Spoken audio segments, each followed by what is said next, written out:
Hey everyone, and welcome to This Explainer. Today, we're diving into a place that is so much more than just a spot on a map. It's really a living, breathing entity, and it's completely defined by its absolutely incredible ability to just survive. We're talking about the epic 2,000-year history of London. But you know, the story of this capital, it's actually a story of constant destruction and relentless resurrection. It's the ultimate Phoenix City. So it all starts with a kind of mind-bending question. How on earth did a soggy tidal marshland become the beating heart of an empire? I mean, if you were to rewind the clock 2 millennia, you just find this muddy riverbank, barely inhabited, strategically useless to almost anyone.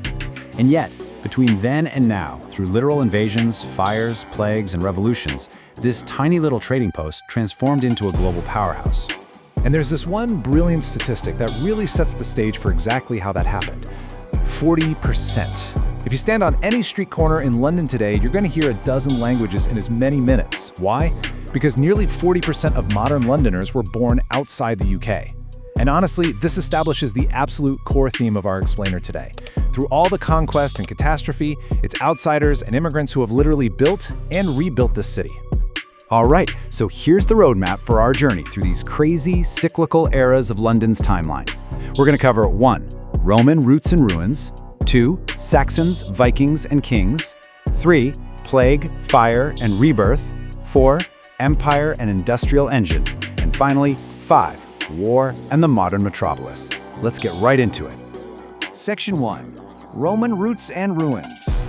Way back in 43 AD, the Roman legions really needed a place to cross the River Thames so they could set up their supply lines. So what do? They build a bridge right exactly where London Bridge stands today, and they called this bustling new port Londinium. But wow, just 17 years later, absolute disaster strikes. Queen Boudica of the local Iceni tribe marches right in and burns the whole place to the ground. In fact, archaeologists still find this thick layer of red ash buried under the city today. The Romans being Romans though, they rebuilt it even bigger, complete with a massive defensive wall. But eventually, by 410 AD, the crumbling Roman Empire just abandons the city. The legions pull out, and they basically tell Britain, hey, you're on your own. And what's truly wild here is the sheer scale of that collapse. Without Rome backing it, Londinium's economy just evaporated overnight. Roman currency? Totally worthless. Trade networks? Completely shut down. Within a single generation, a thriving, bustling city of maybe 60,000 people dwindled down to just a few hundred squatters, literally living amongst the ruins. It became an absolute ghost town. Which brings us to part 2. Saxons, Vikings, and kings. So, for about 200 years, those grand Roman buildings just sat there, slowly falling apart. The Saxons, who eventually settled the area, were mostly farmers. And get this, they actually avoided the old Roman city.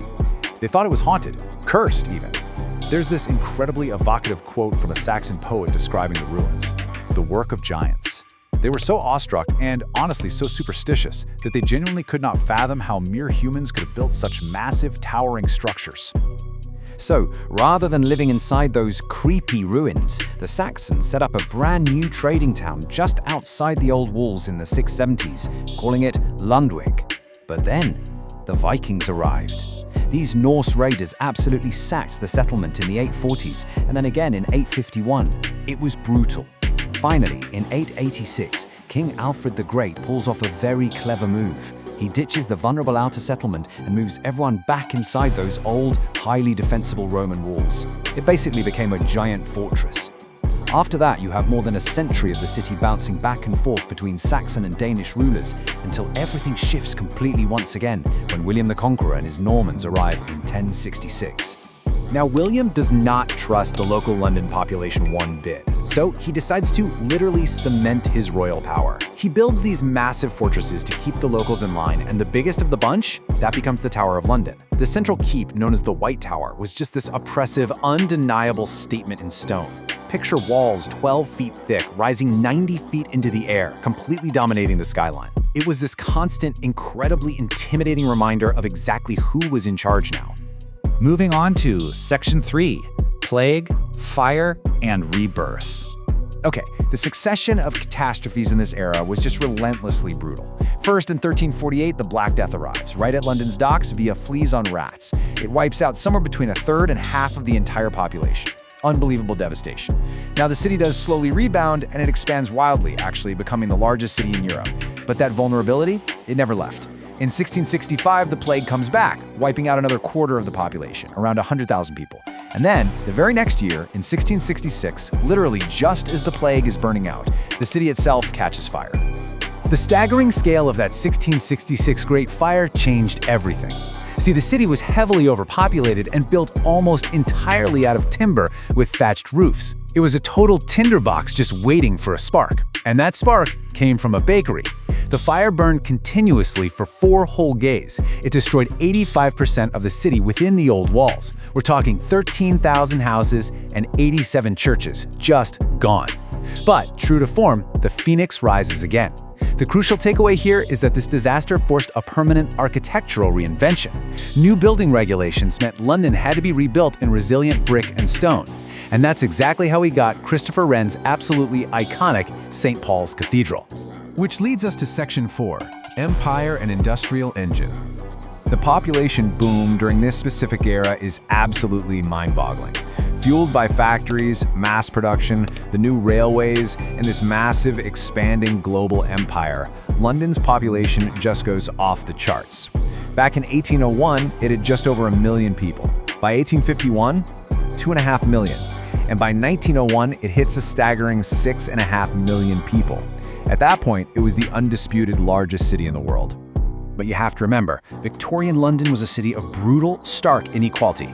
On one hand, you had areas like Mayfair and Belgravia that just oozed extreme wealth. This was the era of the Crystal Palace, showing off Britain's sheer industrial dominance to 6 million visitors. It was a moment of supreme national confidence.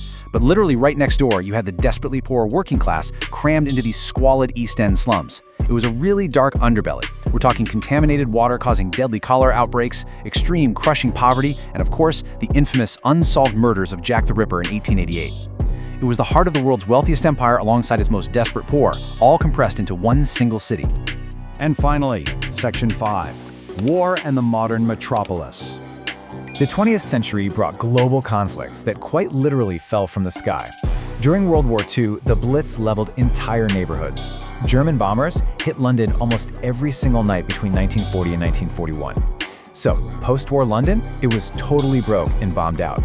On top of that, they faced severe food rationing and this terrifying, deadly smog in 1952 that killed 12,000 people in just 5 days. But once again, what does this city do? It absolutely refuses to die. They rebuild. The Windrush generation arrives from the Caribbean in 1948, injecting a much-needed new life into the streets. Then we get the massive cultural explosion of the swinging 60s. Think the Beatles, the Rolling Stones, and by the 1980s, we see massive redevelopment in the Docklands, as London completely reinvents itself yet again, this time as a dominant global financial center. And it's so important to recognize that this post-war rebuilding effort was fundamentally powered by massive waves of global immigration. People started arriving from former colonies, from India, Pakistan, Bangladesh, and later on from Africa and Eastern Europe. Fast forward to today, and there are over 300 languages spoken in the city. You can literally find a community, hear the music, and eat the food from virtually any country on Earth, right there on London streets.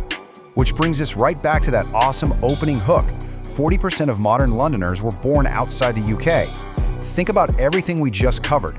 London has survived the Roman withdrawal, Viking raids, the Black Death, the Great Fire, and the Blitz.